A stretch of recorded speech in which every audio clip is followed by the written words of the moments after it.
Ui, first time aku jumpa dorayaki murah macam ni. Okay, hari ni aku nak try dorayaki daripada Sanshin. Pizza matcha dengan cheese. Aku excited betul nak try lagi pizza matcha ni. Tapi tak apa, kita try pizza cheese dulu. Yang penting ada logo halal.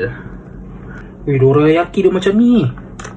Ui, besarnya. Bismillah, bismillah. Oh, aku beli dorayaki ni betul-betul murah Aku beli tak silap aku RM2 lebih Betul-betul murah dorayaki ni. Tapi serius sedap. Rasa cheese tu, dorayaki dia pun lembut. Cheese dia, nampak cheese dia.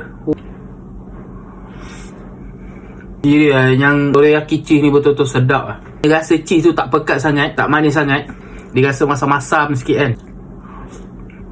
Yes, aku nak rasa dorayaki matcha.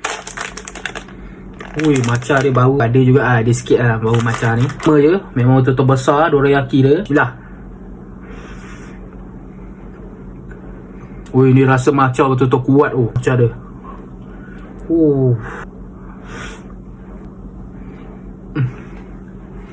Sedap lah.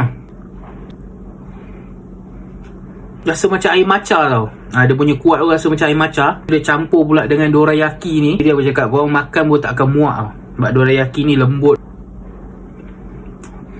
Mana peminat-peminat matcha kan, ui, korang kena try sendiri. Rasa ni kena try sendiri. Betul-betul sedap. Harga pun murah.